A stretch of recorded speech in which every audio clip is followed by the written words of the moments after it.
तो देखिए दोस्तों, स्वागत है आपका एक और वीडियो में जिसमें मैं आपको पढ़ा रहा हूँ डायरेक्ट एंड इनडायरेक्ट स्पीच यानी नरेशन। जिसमें मैं आपको इन्वर्टेड कॉमा के बाहर जो आपका रिपोर्टिंग स्पीच कहलाता है उसमें होने वाले सारे बदलाव बता चुका हूँ। अब हमारा स्टार्ट हो रहा है इन्वर्टेड कॉमा के अंदर यानी रिपोर्टेड स्पीच। रिपोर्टेड स्पीच में सबसे पहले मैं बताने जा रहा हूँ पर्सन, जिसमें मैंने कल की ही वीडियो में आपको फर्स्ट पर्सन, सेकेंड पर्सन और थर्ड पर्सन बताया है, समझाया है। आई और वी आपका फर्स्ट पर्सन होता है, यू आपका सेकेंड पर्सन होता है, और जो इसके बाद जितने भी सब्जेक्ट बचते हैं जैसे ही, सी, इट या किसी का नाम, ये आपके थर्ड पर्सन में आता है। दे भी आपका सेकेंड पर्सन होता है।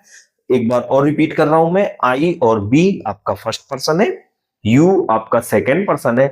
तो क्या होता है अब इनमें बदलाव कैसा होता है? तो यदि अब हम नियम ही लिख रहे हैं, आप हेडिंग बना ले पर्सन का बदलना, और पर्सन बदलते हैं रिपोर्टेड स्पीच में यानी इन्वर्टेड कॉमा के अंदर वाले वाक्य में। अब आपको इन्वर्टेड रिपोर्टिंग स्पीच और रिपोर्टेड स्पीच याद ना रहे तो इन्वर्टेड कॉमा के बाहर और अंदर अपन सिंपली चलते। तो इसमें मैं पहला नियम आपको बता रहा हूं। पहला नियम कि यदि इन्वर्टेड कॉमा के अंदर का सब्जेक्ट कैसा है, फर्स्ट पर्सन है, फर्स्ट पर्सन है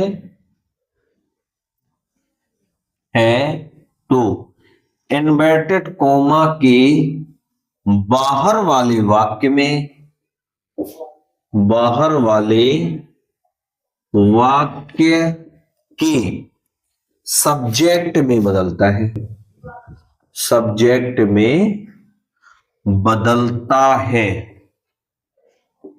इसका शॉर्टकट भी मैं आपको बताने वाला हूं, बहुत आसानी से याद रहेगा। दूसरा नियम है कि यदि इन्वर्टेड कॉमा के अंदर का वाक्य, इन्वर्टेड कॉमा के अंदर का सब्जेक्ट, सब्जेक्ट कैसा है आपका, सेकेंड पर्सन है। क्या है दोस्तों? सेकेंड पर्सन है तो इन्वर्टेड कॉमा के बाहर वाले, बाहर वाले वाक्य के, वाक्य के ऑब्जेक्ट में बदलता है, ऑब्जेक्ट में बदलता है। और तीसरा नियम मैं आपको बता रहा हूं कि यदि इन्वर्टेड कॉमा के अंदर का सब्जेक्ट, सब्जेक्ट क्या हो, थर्ड पर्सन हो, थर्ड पर्सन हो। अगर आपको अभी भी फर्स्ट पर्सन, सेकेंड पर्सन और थर्ड पर्सन में डाउट है कि कौन फर्स्ट पर्सन होता है कौन सेकेंड पर्सन होता है, तो आप लोग दूसरे नंबर की वीडियो देख ले, उसमें आपको पता चल जाएगा कि आई और बी साथ में इनके सब्जेक्ट, ऑब्जेक्टिव केस और एक और पजेसिव केस भी मैंने बताया है। तो पजेसिव केस भी आपको समझ आ जाएगा। सभी सब्जेक्ट के पूरी सारणी बनाई हुई है, तो आप एक बार सेकंड वीडियो देख सकते हैं यदि आपने नहीं देखी है। तो ये हम लिख रहे हैं कि इन्वर्टेड कॉमा के अंदर के वाक्य का जो सब्जेक्ट है वो क्या है, थर्ड पर्सन है। तो उसमें कोई बदलाव नहीं होता है, कोई बदलाव नहीं होता है। अब आप इसको शॉर्टकट में देखें, मैंने आपको बताया फर्स्ट पर्सन, सेकेंड पर्सन और थर्ड पर्सन, तीन प्रकार की चीजें बताई। आपको एस ओ एन याद रखना है। एस यानी सब्जेक्ट, एस यानी क्या है दोस्तों, सब्जेक्ट। ओ यानी क्या है, ऑब्जेक्ट। और नो यानी नो चेंज, नो चेंज। तो देखें, फर्स्ट पर्सन सब्जेक्ट में चेंज होता है, फर्स्ट पर्सन इन्वर्टेड कॉमा के बाहर वाले वाक्य के सब्जेक्ट में बदल जाएगा, सेकंड पर्सन ऑब्जेक्ट में बदलेगा और थर्ड पर्सन आपका नो चेंज रहेगा। तो ये आपका पर्सन का बदलना और इसमें इसके बाद टेंस का बदलना और कुछ वाक्य जो इन्वर्टेड कॉमा के अंदर हो उनका बदलना, बस 3 चीजें और बची है। तो आज का वीडियो हमारा इसी पे आधारित रहने वाला है, पर्सन का बदलना। अब मैं जो जो आपको बता चुका हूं वो चीजें आपको बदलाव जरूर करना है। हम डेली प्रैक्टिस कर रहे हैं, तो आज भी हम कुछ सेंटेंस में प्रैक्टिस करते हैं, डायरेक्ट स्पीच को इनडायरेक्ट स्पीच में चेंज करते हैं। तो आप एक बार रिपीट कर लें, इसको SON को याद रखेंगे।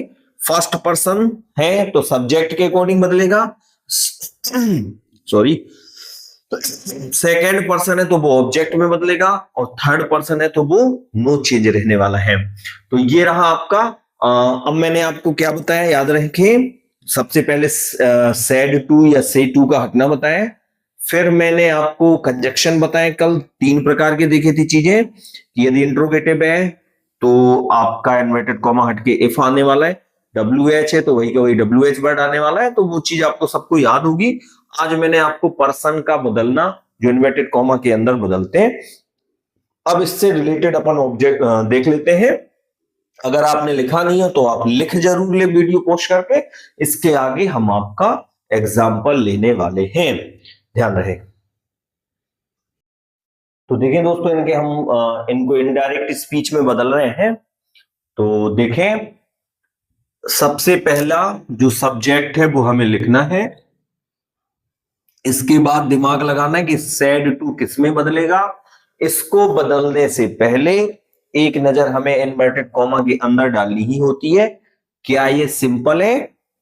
तो हाँ, ये बिल्कुल सिंपल सेंटेंस है और ये पास्ट में ही है। तो अगर ये सेंटेंस आपका सिंपल है तो यहां आपको सैड टू हटा करके टोल्ड लगाना है, इसके बाद आपको मी लिख देना है, कॉमा इन्वर्टेड कॉमा हटा करके दैट लिखना है। अब बात हमारी यहां से शुरू होती है। आई आपका फर्स्ट पर्सन है और फर्स्ट पर्सन को हमें सब्जेक्ट में बदलना है, यानी आई की जगह क्या हो जाएगा? ही। अब बाहर का वाक्य आपका पास्ट का है तो अंदर का जो पास्ट इंडिफिनिट है वो जाके पास्ट परफेक्ट इंडिफिनिट बन जाएगा। तो ये आपका ही के बाद हैड आने वाला है। ये टेंस का बदलना भी मैं आपको बताऊंगा। इसका थर्ड फॉर्म लिखना पड़ेगा आपको, गिवन। और माई जो है वो भी इसी में सब्जेक्ट में चेंज होगा। और माई पजेसिव केस है और ही का पजेसिव केस क्या होता है आपको हिज बताया गया है, हिज बुक। तो अगर आप पजेसिव केस नहीं जानते, सब्जेक्ट ऑब्जेक्ट और पजेसिव केस, तो आपको पुरानी वीडियो देख लेनी चाहिए।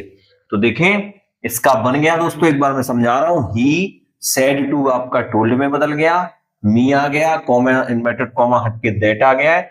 आई आपका फर्स्ट पर्सन है, सब्जेक्ट में चेंज हो गया, ही। पास्ट इंडिफिनिट जाके पास्ट परफेक्ट टेंस बन जाता है। तो हमें हेड लगाना होगा, गिवन, हिज। अब चूंकि हेड के साथ थर्ड फॉर्म आता है तो गिव का गिवन आएगा। माई चेंज हो जाएगा हिज में, फर्स्ट पर्सन है। पजेसिव केस का पजेसिव केस, ऑब्जेक्टिव केस का ऑब्जेक्टिव केस और सब्जेक्ट का सब्जेक्ट ही चेंज होता है। तो पूरा सेंटेंस बन गया। अब आपको इसमें दिमाग लगाना है। आपका शी, इसमें भी आपको देख लेना, इन्वर्टेड कॉमा के अंदर का वाक्य बिल्कुल सिंपल है। सिंपल है तो सेड टू हट के क्या आने वाला है? टोल्ड आने वाला है। इसके बाद आपका मी, कॉमा इन्वर्टेड कॉमा हटा करके क्या आने वाला है? That. I first person subject में चेंज होगा, सब्जेक्ट क्या है हमारा? सी। तो सी, अब ये पास्ट है तो इसको भी पास्ट ही बनाना पड़ेगा, तो नीड का सेकंड फॉर्म रख दें, पास्ट इंडिफिनिट। प्रेजेंट इंडिफिनिट आपका पास्ट इंडिफिनिट बदल जाता है। ये बस नेक्स्ट टॉपिक होने वाला है, टेंस का बदलना। तो आप बने रहे क्लास में। She told me that she needed your, आपका यू आता है सेकंड पर्सन और सेकंड पर्सन चेंज होगा ऑब्जेक्ट में, तो योर का my pen. Your possessive case है और आई का पजेसिव केस माई होता है, माई पेन। ये बन गया। She told me that she needed my pen. Next, इसमें दिमाग लगाएं। She said to her, comma inverted comma, she will. तो ये बिल आ गया, फ्यूचर है तो बिल का मैंने वुड बता दिया था। तो देखते हैं, ही सेड टू हट के क्या लगने वाला है, told her, comma inverted comma हट के आपका दैट आएगा। सी चूंकि थर्ड पर्सन है तो इसमें कोई बदलाव नहीं होगा, थर्ड पर्सन आपका नो चेंज होता है। इसके बाद में बिल का वुड होने वाला है, और डिमांड ऐसा कैसा आ जाएगा, डिमांड माई आपका फर्स्ट पर्सन है, फर्स्ट पर्सन में ही था तो ही का हिम हिज पॉजिटिव केस होता है, क्या होता है, हिज हाउस। ये रहा आपका।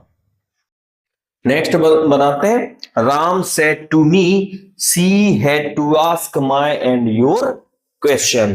तो देखें, राम सेड टू हटा करके आपको टोल्ड लगाना है, मी कॉमा इन्वर्टेड कॉमा हट के आपका दैट आएगा, सी आपका थर्ड पर्सन है तो इसमें कोई बदलाव नहीं होगा। अब ये जो आपका हेड है इसमें भी कोई बदलाव नहीं होगा, यही के यही आएगा, हेड टू आस्क माई आपका फर्स्ट पर्सन है, सब्जेक्ट में चेंज होगा, हिज हो जाएगा, his, and your second person है तो माई में चेंज हो जाएगा, माई क्वेश्चन। तो ये रहे आपके चार, पांचवा समझा रहा हूं मैं। तो इसमें बोल रहा है रानी सेड टू राम। अब ध्यान रहे, रानी किसी लड़की का नाम होगा तो इसके लिए सी प्रोनाउन आएगा, और राम किसी लड़के का नाम है तो इसके लिए ही प्रोनाउन आएगा। देख लेते हैं इसको। सबसे पहले आप देखें, इन्वर्टेड कॉमा के अंदर का वाक्य कैसा है, सिंपल है, सी के बाद बिल आया है, सिंपल है, तो यहां क्या आने वाला है इसकी जगह पे, टोल्ड। सिंपल हो तो टोल्ड, इंट्रोगेटिव हो तो आपका आस्क, बस इतना सा रहता है। सेड आस्केड में बदलता है, रानी टोल्ड राम। अब ये सिंपल है तो दैट ही आएगा कंजक्शन। सी आपका कौन सा पर्सन है, थर्ड, तो कोई बदलाव नहीं होगा, बिल का वुड होने वाला है, हेल्प यू आपका सेकंड पर्सन है, किसमें बदलेगा, राम में, राम के लिए ही आएगा, और ये ऑब्जेक्टिव केस है तो हिम आएगा, ऑब्जेक्ट है ना, मेन वर्ब हेल्पिंग वर्ब के बाद आ रहा है, यानी ऑब्जेक्ट है तो ऑब्जेक्ट में बनाना पड़ेगा हिम, और फिर दोबारा से हिम, ये थर्ड पर्सन है तो एक बार और हिम, कोई दिक्कत नहीं है, एंड माई जो है वो आपका फर्स्ट पर्सन है, और फर्स्ट पर्सन रानी में यानी हर में चेंज होगा, हर फ्रेंड। तो ये रहे आपके इनके आंसर। आपको एक बार स्वयं से प्रैक्टिस करनी चाहिए, इसके बाद इसमें आपको मैच करना चाहिए, कितने बन रहे हैं, क्या दिक्कत आ रही है।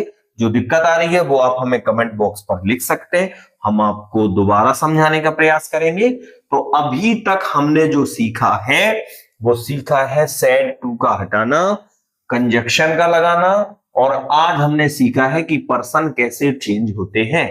क्या आपको समझ है, आपको समझ अगर नहीं आए हैं तो आप हमें बताएं कि क्या दिक्कत आ रही है। तो दोबारा एक बार मैं समझा देता हूं, फर्स्ट पर्सन सब्जेक्ट के अकॉर्डिंग चेंज होते हैं, सेकंड पर्सन आपके ऑब्जेक्ट के अकॉर्डिंग चेंज होते हैं, और थर्ड पर्सन में आपका नो चेंज होता है।